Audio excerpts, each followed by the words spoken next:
Hey guys, welcome to the Filming with Josh podcast. I'm your host, Joshua Milligan, and this is episode number 111, 7 new clauses I've added to my video contracts. This is the Filming with Josh podcast, brought to you by Rustic River Media. Welcome to the videographer's home for tips, tricks, and how to make flicks. Thanks for listening in to another episode of the Filming with Josh podcast. If you're new to the podcast, Filming with Josh is your home for tips, tricks, and how to make flicks. Here on the podcast, we talk about all things video, from script writing and storyboarding to how to price your work. We talk about it all on this podcast. We also have a Facebook group called Filming with Josh, so be sure to go to Facebook, type in Filming with Josh, and ask to join the group today.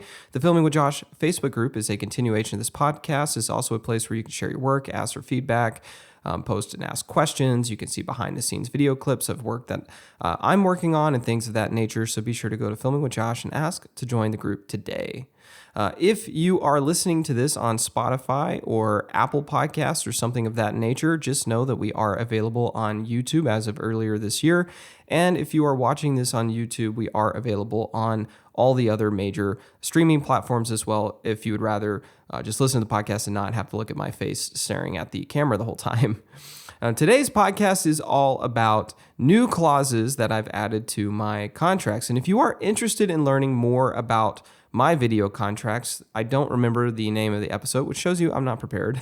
But I did do an episode a few years ago that if you go digging through my podcast, you'll find that's about my contracts and kind of walks you through some of the things that are in my contracts. And I've updated my contracts since then because that's kind of an older podcast at this point. I probably should do a newer podcast on that later this year. But that'll at least give you an idea of a lot of the things that are in my contracts. I also did a really neat episode with my attorney. And if you look that up, it's like Justin Blunt. I think the episode has his name in the title, but if you look that up, Blunt is Blount, and you can listen to that podcast where we talk about contracts and things of that nature as well. So I have a couple of previous podcasts that talk about contractually related things that have to do with videography and photography for that matter. But today what I'm going to do is I'm going to talk about 7 new things that I've put in my contract over the past year. And these are based off of things that I've ran into or things I've read online that I'm like, oh, well, I don't want to run into that. So I'm going to add that to my contract. So that's what this podcast episode is all about. So I'm going to have to look down at my phone here because I have a little note sheet that has everything lined out. So if you see me glancing down, it's just because I'm pulling up my phone. So the first one is you can no longer change dates without paying a penalty fee. So this is a new clause I added very recently, actually. This is my most recent addition. And what made me do this was I had a job recently, and I'm not going to name the name of the client for obvious reasons, but we had a job lined out where there was a specific shoot date that was going to happen, and I had to hire a crew to shoot this project. And the client, after the contract was signed, after the crew was hired and I had contracts with them and everything was ready to go, the client called me up a week before the shoot took place and said, hey, we can't do that date anymore because we can't get plane tickets to come down to the shoot. And the reason was they hadn't already booked their tickets, despite the fact that we knew we were going to do this project, for a long time at this point. And so because they didn't get their plane tickets in time, they weren't able to come down and do the shoot. So they asked if we could push it back a few days. And I was a little frustrated, but I'm like, well, whatever. I'll call all of my contractors that I had hired for this project, my crew members, and see if they could reschedule to that date. And I felt bad asking my contractors that. And I told my client, it's all dependent on whether they can change the date or not. But I like to be flexible. So I called my contractors and I was like, look, can we make this work? And so they made some calls on their end to rearrange their schedules so that we could make this new date work. So I called my client back and said, look, I talked to my contractors. We had to move some things around. They had to move some things around, but we were able to make it work. And they were like, oh, yay, thank you so much. We really appreciate it. Less than 24 hours later, they contact me again and say that date won't work because they once again can't get plane tickets. And at this point, I'm mad because I'm like, why aren't you doing your homework? Why didn't you check that before you asked me the first time? And they're like, look, we can't do that date anymore. Can we push it back, several weeks? And I'm like, we can't do that. I can't keep asking my contractors to change their dates. This is ridiculous. And, I'm paying them and we're a week out from this shoot and they have booked these dates for you. And I was like, I can't ask them for free to keep rescheduling and potentially losing days of work when they won't be able to refill those dates on their schedule. But the thing is I didn't have anything in my contracts that explicitly stated that clients can't request to change dates. So I was walking on some gray area here. Even though the contract had a date lined out in it, I didn't have a clause that said that they couldn't request to change the dates. And this is a new customer, and I'm frustrated, but I still want to do business with them, and I don't want us to get started on the wrong foot. So I did express to them like, hey, this is really frustrating, and I can't keep doing this. But I reached out to my contractors, and I explained the situation, and my contractors are great, and they agreed to move the date. And so we moved the date one more time, but I told my client, like, that's it, we can't move it again. But now I have a clause in my contract that prevents that from happening. And this new clause basically states that if there is a specific date that is determined when we are building the contract, because sometimes there's not a date, right? Sometimes I might get a contract to maybe do a brand film for a company, but maybe there is no specific date that we can put in the contract. And it's just going to kind of be like, hey, we're going to spend maybe it's a 3-day shoot, and we're going to find time over the next 3 months or 4 months or whatever it is to shoot the project based on everyone's availability. Sometimes I don't have a specific date. It's just kind of more bland like that. But if it is a shoot where there is a specific date named, then the client can no longer change that date without paying a penalty fee. And it's a pretty severe penalty fee. It's 25% of the entire project. And I know that may sound like a lot, and it is a lot, and that's the point, right? So let's just say the project's $10,000, just to make math simple. That means it would cost a client $2,500 to reschedule as of my new contract addition moving forward. And yes, that's an extreme penalty, but it has to be for multiple reasons. One, because I want to discourage the client from changing dates, and two, I want to encourage them to get their ducks in a row before they sign the contract. And three, if I have to pay my contractors out of my pocket for date changes, like if they're like, hey, we had these dates in the book, like we're going to have to hold you to those deposits, and you'll have to pay us a new deposit to rebook. Unfortunately, my contractors didn't do that to me. But if they would have, I would have been out of pocket that money, which is not right? So to cover that, I'm going to input a 25% penalty if you want to change the dates. And it also states that if there are things that I'm going to lose out on, that is going to cost me money. Like let's say we booked a studio for a shoot, and we have to move the date, and the studio makes us, let's just say we paid, $2,000 to rent a place, and we have to move the date. I'm not going to be out of pocket. If I'm the one who paid that out of our expenses from the contract, I'm not going to lose $2,000. So you're going to pay 25% penalty fee, and you're going to pay for any money that it costs my business to move it. And yes, that's severe, but it has to be, because there's a lot of people and a lot of moving parts involved. When you're talking about renting studios or renting locations or hiring makeup artists or sound guys or camera operators, there's a lot involved, and I can't be asked to go out of pocket because you dropped the ball. Now, I want to say this. One of the things that makes my business or makes me very hireable, and a lot of my clients tell me this, but one of their favorite things of working with me for most of my clients is the fact that I'm very flexible, and I'm going to continue to be flexible and fair. So if a client calls me and said, hey, that interview that we have scheduled for Thursday, the person that we're going to interview has strep throat, I'm going to be reasonable, right? Now, if I can't rearrange my schedule for whatever reason and we're out of money, then we're out of money and you're going to have to cover that. But at the same time, if I can make it work, I'm going to be reasonable, because being reasonable, being fair, being flexible is a large part of why people hire me for my services. So I'm going to continue to be flexible. I'm going to continue to be fair. However, if you just drop the ball, like in this case, because you didn't take the time to make sure you get plane tickets, that's not on me. That's on you. And so I shouldn't have to pay for that. I shouldn't have to lose money for that and lose out on work on that day because you dropped the ball. So moving forward, that is a new clause that is in my contract, and it is a severe penalty, but it has to be, because I've got to make sure that people get their ducks in a row and that they don't make me lose out because they dropped the ball. So that is a new clause that is in my contracts moving forward. Let me look down at my phone here. The next one is Client revisions no longer include changes to color, brightness, or saturation. This might sound kind of weird, but when I go and shoot my projects, I'm typically going to be using color charts throughout the day, shooting to custom white balance cards, shooting to color charts, so that I can, from scene to scene, have an idea of what the colors in each lighting scenario look like. I don't always do this. Like if I'm shooting like an event or something, obviously I might not do that as much. But if I can, I'm shooting to color charts and I'm grading on a color calibrated monitor, and I'm using scopes and things like that to make sure that contrast, brightness, saturation, and color accuracy are all dialed in.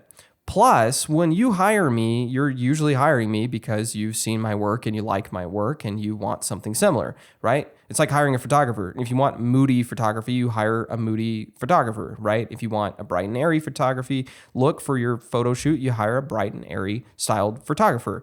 Well, I have my own look and my own style, and sometimes I change things up. Like I'm working on a commercial right now where it's going to be a little bit different than my normal style. But most of the time, like when you're hiring me because I have a very consistent look. For bad or for worse, that's my look, right?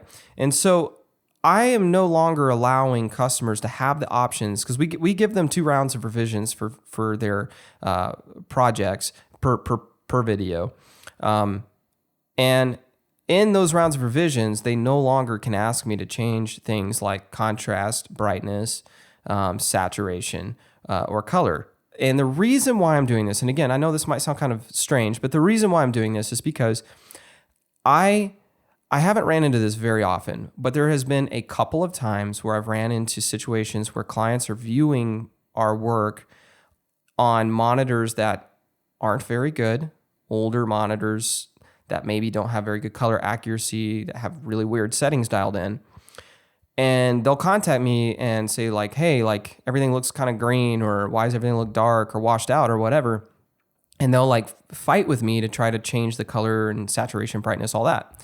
Well, I know when it left my office that it was accurate, right? Or my editor's office, depending on who's cutting the project. I know it was accurate because we're working on scopes, we're working with color charts, we're working on color calibrated monitors.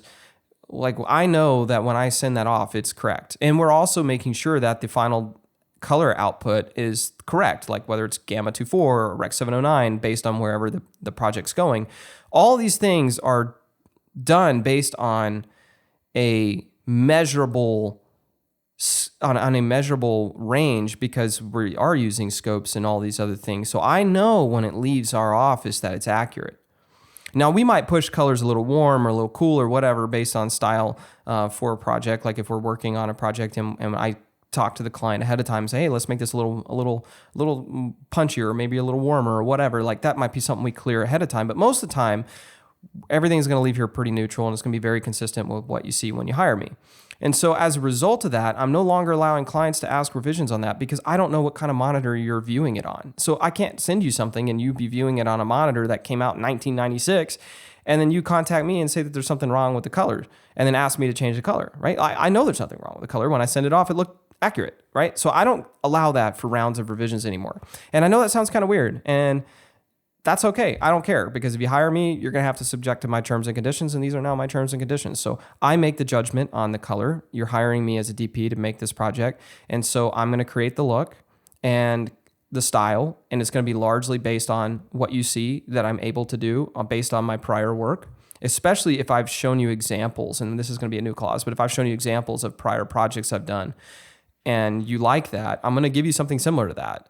And you can't request to change it after the fact. It is what it is. So I no longer allow that to be part of rounds of revisions for customers moving forward. What you're going to get color-wise and contrast and brightness-wise and saturation-wise is all going to be based on work that you've seen from me previously, and it's all going to be graded and worked on scopes with color-calibrated monitors, color charts, things like that. So I know it's accurate. I don't know what you're viewing it on, but it's not my responsibility to make sure you view the video on a great monitor. It's just my job and responsibility to give you something that's correct, and that's what I'm going to give you. So I no longer allow that as a round of revisions.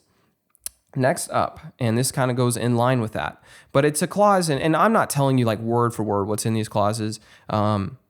I pay an attorney to have these lined out, so I'm not going to give you that for free, but I'm at least letting you know basically what's in it. But this next one, to sum it up, it says the client now acknowledges that the editing and approval process requires subjective judgment on both parties, and that the client shall not unreasonably withhold its approval of the final work product.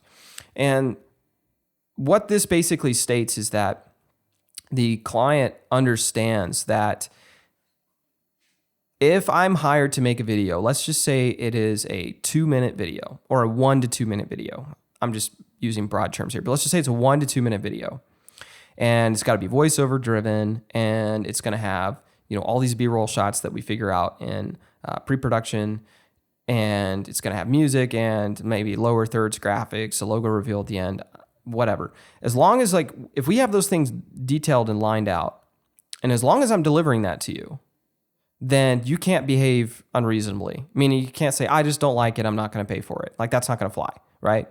You can't withhold your approval as long as I'm delivering what I said I'm going to deliver. Now, if you pay me for 1 and 2 minute video and I give you a 30-second video and I don't have any music in it, that's on me. I didn't give you what you paid for. And, and all that's lined out in our contract. So what you're getting, you signed off on it. You know exactly what I'm going to give you because I tell you exactly what I'm going to give you. And so as long as I give you what I said I'm going to give you, then you can't withhold your approval on the product. And the reason why I put this in there is because I want to make sure, and this isn't something I've ever really ran into before, but I've heard of people running into this, and I want to make sure this never does happen to me. But I want to make sure that I don't run into a client one day that all of a sudden halfway through the project decides they don't need a video anymore, or they don't have the money for it anymore, and then just tells me, I don't like it, I'm not paying for it. I don't want to run into that. I have never ran into that. And I've been doing this for 12 or 13 years, but I don't want to run into that. So to prevent myself from running into that, this is now a new clause that is in my contracts. And so and another example of why I don't do this is I actually read a story last year. I think it was last year. And I don't remember the exact details of the story, but it was Petapixel or something ran a story about someone. I don't do weddings, but this was about someone who had done a wedding. And after the wedding was over, I guess the bride's mom, who was paying for the video, just decided that she didn't want to pay for it anymore. And she outlined all these things well, you don't have this shot, you don't have that shot. I don't like this, I don't like that, I'm not paying for it. And none of those things were requested ahead of time. And this particular person had given them exactly what they said they were going to give them and exactly what they signed on for on the contract. It's just the client was behaving unreasonably and didn't want to pay for it anymore. And that turned into a legal battle. Well, I'm going to prevent that from happening because my contract's going to black and white state, as long as I deliver what I say I'm going to deliver, you can't withhold your approval. Even if you don't like the video, even if you feel like it's not what you envision, doesn't matter. I don't care, because at the end of the day, if I talk with you and we have pre-production meetings, we outline, the shots and the style and the format, and we have, timing, how long it's going to be and all that lined out. If I give that to you and you don't like it, then it is what it is. I'll do whatever I can to make you happy, but at the end of the day, it is what it is. If I do the job, you got to pay for it. So that's what I'm basically alluding to in my contract is you cannot withhold your approval unreasonably. And it acknowledges that it's subjective, right? Because video is subjective. I don't know if you've ever ran into this before, but I've delivered a product before multiple times in my career that I thought looked really great, but maybe the client had something different in mind. And it doesn't make it a bad product. It just means that they had something different in mind. And it's very subjective, right? I might like one style of music, you might like another. Now, I try to prevent a lot of those things from being issues by sending you examples of song tracks that I have in mind and letting you pick. So I do things to kind of prevent us from running into those situations. But at the end of the day, it is a very subjective business. And if you ever listen to that podcast with my attorney, Justin Blunt, we talk about this because this is an extremely tough business to be in from a contractual standpoint because everything is subjective, right? It's very subjective. So if I deliver something that I think is good and you don't think it's good, or it's not what you wanted, it doesn't mean it's bad. It's just you have a different opinion than me. It's very, very subjective. It's not like building a car where you pay for a car and you're going to get exactly what you paid for. It's all subjective.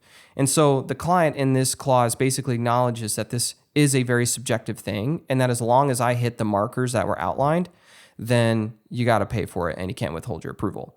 Now, let me jump into the next thing because I have something else that goes kind of along with that. And that is that, let me back up here. Boom. I have an additional, this is like within that same clause, but it's an additional line within that clause that kind of goes with the same thing. But it basically states that if I have shown the client examples of my work, especially if it's an example similar to what I plan to give them, then that will basically serve as the standard for complete performance under the contract. Basically meaning this: if a client wants a 2-minute interview-driven video shot on 2 cameras with B-roll, I'm going to show them previous examples of that I've done. And I'm usually going to embed those in my proposal software. So it outlines like examples similar to what we're going to give you or something similar to that. So those are going to serve as the standard for complete performance. Basically meaning the client, if I showed them those videos or at least gave them the opportunity to watch them, then as long as what I deliver is similar to that, and again, is the right timing length, has the music and the graphics and things that we all talked about ahead of time, as long as I deliver everything that was outlined and it's similar in quality to the examples I've shown you, whether they're in the contract or whether I send them to you on email or whatever, then again, I've done exactly what I said I was going to do. I have completed the project and you have to pay for it, because as long as like if I show you something and it looks good and what I deliver you is really awful, right? Then that's one thing. You could argue in court like, hey, what we paid for was based on these examples and what he delivered was nothing even close in quality to that. Like, that's on me. But as long as what I deliver hits all the specs and is in similar quality to the examples I've shown you, which serve as our standard for complete performance, then the job is done and you can't withhold your approval process. So all that kind of goes hand in hand under the same clause, but this is something I started adding to my contracts about a year ago. The next is how I arrange my payments. I used to require a 50% deposit to book and a 50% deposit at the end of the project after everything has been turned in and given approval. But before you could download it, like I would share it with you on a non-downloadable link, and then once you approve it, then I'll send you an invoice, and after you pay, I give you the product.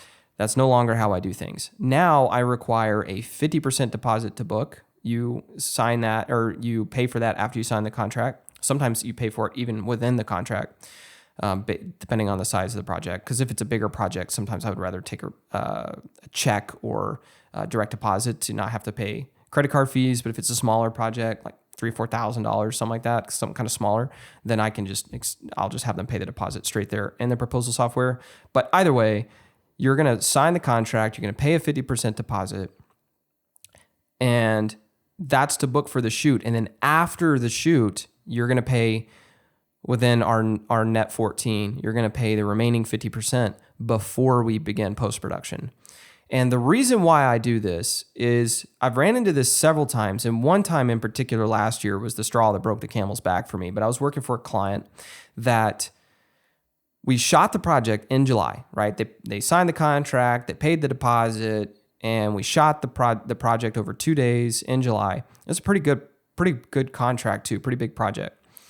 Well, after we shot the project, the client decided that they were going to go through a rebrand. This company did, which is really strange. But they decided to do a rebrand literally like a week after we finished shooting it. And we flew all these people in to shoot this project, and then like a week later, they decided to do a rebrand. So with the rebrand, that meant they were going to slightly alter their logo. They were going to change colors and their color schemes, and they were going to change their font layouts and things like that. And so it took them, I remember I shot this in July.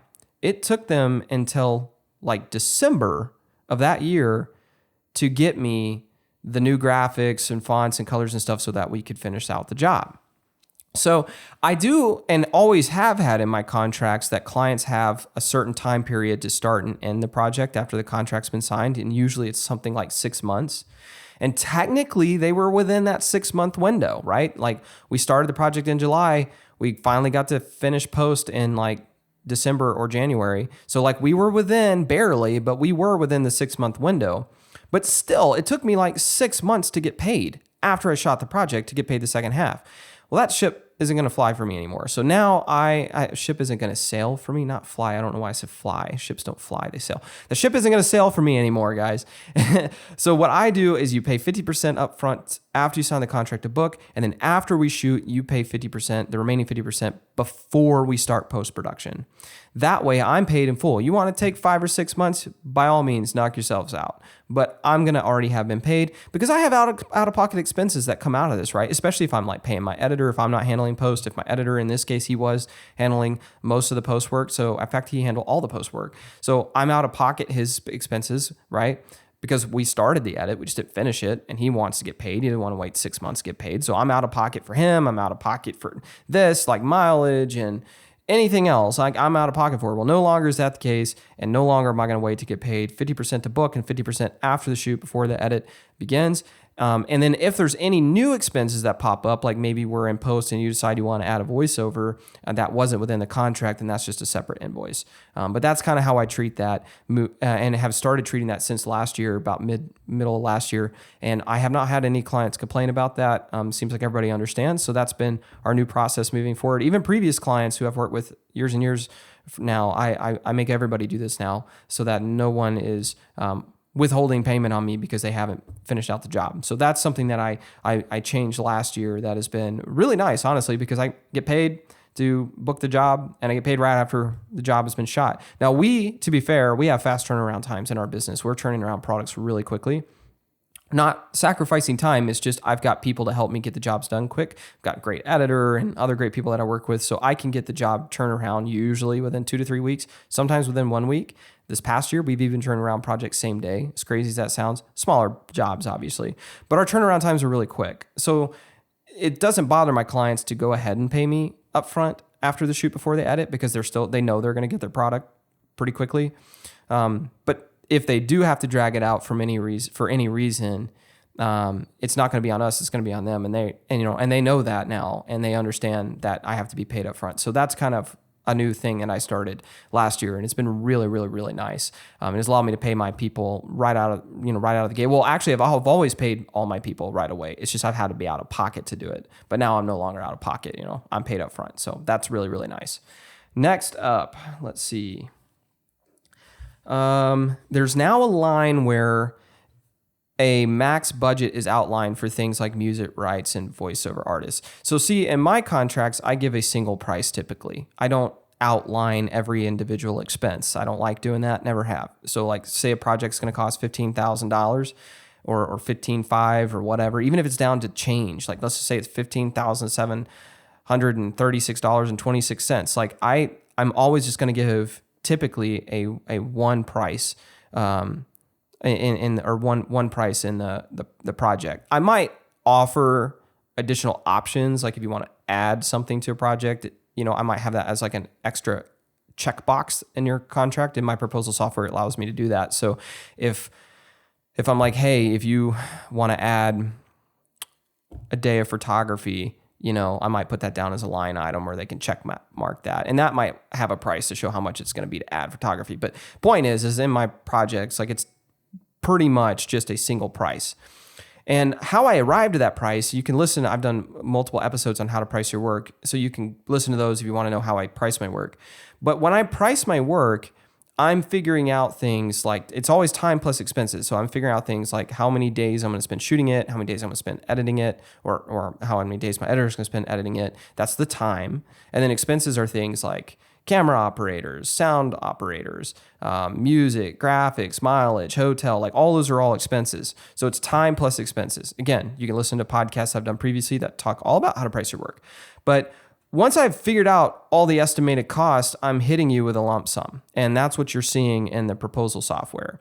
Well, how I arrived at that lump sum includes things like music, or if there's a voiceover, if we know this is going to be a voiceover driven video, then I have voiceover listed in my personal notes on how I'm arriving to my cost. And so when let's just say I am coming up with a cost for video, and I know it's going to be voiceover driven, and I know we're going to have music, I might think to myself, okay, I bet we can get a voiceover for this minute long video for $300, and I think we can find music for $150. I might list that down, and that's in my price. But remember, the client's not seeing this; they're just seeing a lump sum. Okay, so they don't know how much of that lump sum goes to voiceover or how much goes to music. So previously, I never stated in the contract how much of that lump sum could go toward voiceover or music. It just states that here's your price and here's what you're getting, right? And I've always put an expense clause in my contracts, in my terms and conditions, that outlines what all expenses are covered for this project. It could be round trip mileage to Dallas and back. It could be hotel for 2 nights. It could be meals and expenses, or meals and incidentals. It could be music and voiceover and hard drive storage space. Like, I've always listed in the clause what expenses were covered and which ones were not. It's just I've never put a price beside them. So I'm still not putting a price beside the expenses, next to the expenses, because I don't want my clients to see anything other than a lump sum, right? Because I like that style better. But I am now adding a line in my contract that does state what the maximum budget for some of those items are, like voiceover or music. So if I think a project should only cost $300 in voiceover, then in that little paragraph that outlines the expenses in my terms and conditions, I'll put voiceover with a max budget of $300, music with a max budget of $200. And that's to prevent someone from coming to me and saying, hey, I want to hire this voiceover artist after we've already shot the video and that particular person costs like $1,000. Or maybe I had a $200 music budget, but then they come to me and they're like, hey, I want to use this one song, and that song costs $3,000 to get. I've had this happen before. Now that's no longer an issue, because they know, like, hey, we're paying one lump sum and we're going to get this product, and these are all the expenses that are covered. These are the ones that are not covered. And of the ones that are covered, these are the maximum allowed budgets that we can spend on some of these line items. Some of them, we don't need that, right? Like, mileage might just be to Dallas and back. I don't need to put a number there. And if you ask me to go to South Carolina, obviously that's going to change. But on ones where I feel like there needs to be a dedicated max budget, like voiceover or music, I put that down now, so I don't have someone coming to me wanting a $3,000 song when I thought it was only going to cost $200. So I still can give my clients one lump sum. It's just in the terms and conditions, there's now a maximum budget for some of those expenses. Now, they can always request at an additional cost to add that $3,000 song if they really want it. And since I allocated $200 in my budget, I can, for an extra $2,800, we can get that song. And there is a little line that says you have the option to add these things. It's just under this contract, this price, you can have voiceover up to this amount and music up to this amount, because that's what I estimated it should cost for the project. Moving on to the next one. I have a clause now that states that I can at any time terminate a project without returning any money paid to me if the client is doing something that I deem to be unethical, unsafe, or illegal. I've ran into this myself personally, where I was on a shoot once, and I've actually talked about this in a podcast previously. This particular shoot was taking place on BLM property, and it was a paid shoot. And technically, we were supposed to have a film permit, and my client told me that they had the correct permits for that area. I flew all the way to Vegas, and we went out in the middle of nowhere to this BLM site. And halfway during the first day of shooting, I figured out that they misled me and they actually did not have the film permits. And I talked about this in my contracts podcast that I did previously, and how in my contracts now it states who's responsible for film permits, what happens if you don't secure the permits. All that's now been outlined. But what I didn't mention at the time was that the client also had me do something that I thought at the time might have been illegal and unsafe. And so I was thinking back to that experience last year, and I called my attorney and I said, we figured out who should have been responsible in that situation for film permits, and that's now outlined in our contracts. But what we didn't acknowledge is what happens if there's something that I think is unsafe, unethical, or illegal. For example, this particular person wanted to shoot, because we were trying to break the world record for longest rifle shot. By the way, we did 4 miles long. and we hit at 4 miles. Took us all day, but we did. This project never came to life though, because they never secured the film permits. So I have all the footage. We're never able to do anything with it because we weren't supposed to have been filming it anyway. Now I've cleared all this with the BLM and I'm not in any trouble. Like, they understand that we shot it and they're fine with all that. Everything's good there. But we just can't use it for anything because we never secured the permits ahead of time. Plus, and this is the part where this new clause comes into play, my client, where he was trying to shoot to break that 4 mile shot, he was shooting over dirt roadways in the BLM property. And he didn't get permits. And if he would have gotten permits to be there, he would have also had to have police there blocking off those dirt roadways because they were public roadways. Even though they're dirt roadways within BLM land, they're still open to the public. People ride four-wheelers, dirt bikes, ATVs, trucks down these roadways. Now, my client had a team of spotters making sure no one was coming down those roadways when he shot, but I still felt ill about it. I'm like, man, and I'm someone, if you know me, I'm pro-Second Amendment, I'm very conservative, I love to hunt and fish, stuff like that. You can see you probably see up in my camera screen right there, I have a duck mounted on the wall behind me. So I'm not against those things, but I'm all about being safe, legal, and ethical, and shooting over these dirt roadways did not seem safe to me. And it didn't seem ethical or legal. And sure enough, I spoke to BLM after it, and I was like, man, I didn't feel good about that. And they confirmed, hey, that wasn't safe, it wasn't legal, and it wasn't ethical. And so now in my contracts, beyond the whole film permit thing, I have a clause that states I can walk away from a job and terminate the contract at any time if what we're doing, if I deem what we're doing or what the client's wanting to do to be unsafe, illegal, or unethical. Because I'm not going to do something that puts anyone at danger or that's going to break any laws or that might just be unethical. And so if I think that something is unethical, illegal, or unsafe, I can walk away and terminate the contract. And I don't have to give you any money back, any deposits back or anything because you put me in a situation to do something unsafe, illegal, or unethical. I might talk to you and try to talk you out of it so we can finish the project without doing those things. But if you're bound and determined to do those things, I can walk away and terminate the contract and not have to give you any money back. You shouldn't have put me in that position. So that's something that I added to my contracts.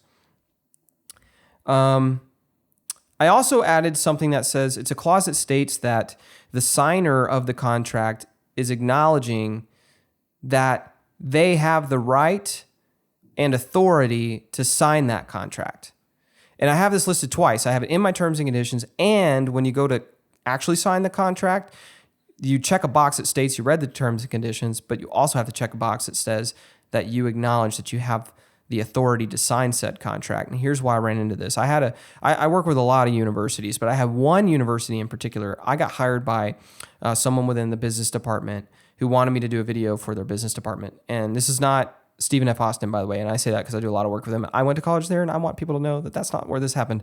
But this is the college that I did a video for once out of state, and within the last couple of years. And at this particular college, the person who hired me, after we started working on the project and I'm going through post-production, I realized that she didn't have a super high position within the college.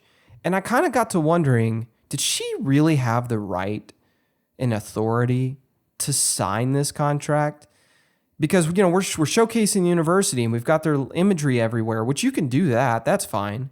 But we're also going into the college. We're doing this, that, and the other. The college has given me the right to use their logos in the project and to be able to post this on my website and all that. And I'm wondering, does she really have the authority to sign on that? Because other colleges I work with, like Stephen F. Austin State University, who I do a lot of business with, there's a lot more to it than that, right? It has to go through an approval process. And usually I'm working with their legal team, and their legal team and myself are kind of going through the contract that I present, and we're making sure that everything is on the up and up and everyone's agreeing on everything. And it's usually signed off by someone of a lot of authority, like the president or something like that.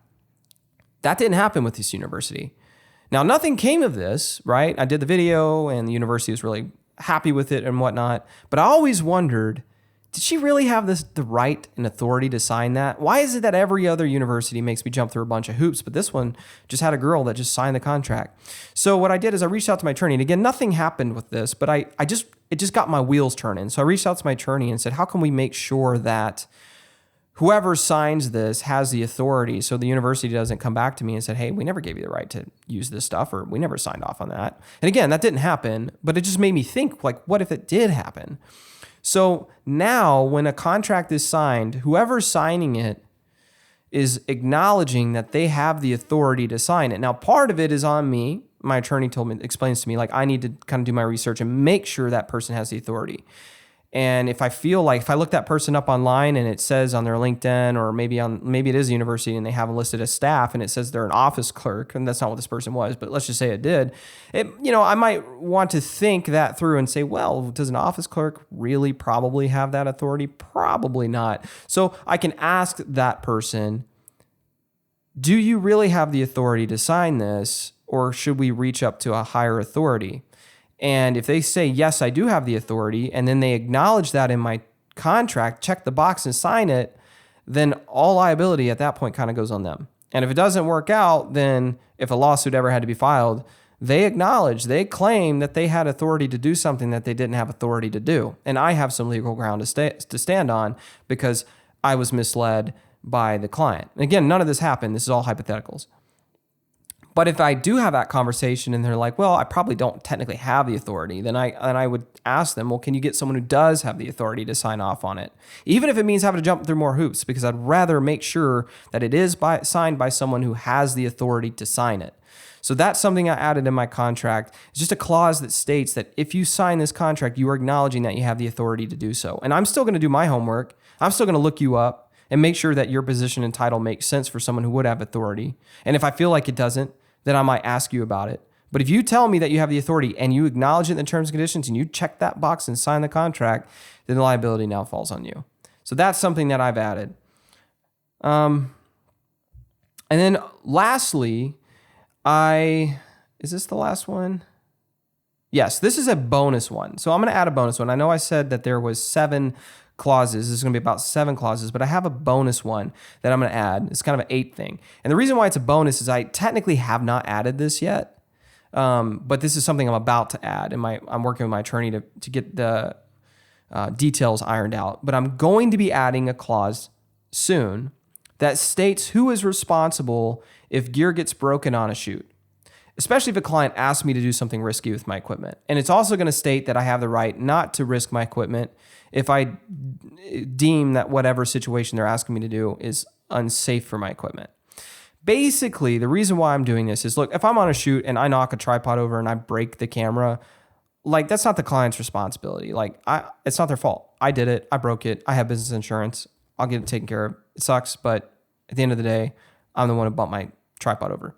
But if a client puts me in a bad situation, right? Like, hey, we really want to get this shot and I feel like it's risky, I can, under this new clause that's being developed, say, you know what, man, like, I'm not comfortable putting my camera in that position or my audio gear in that position.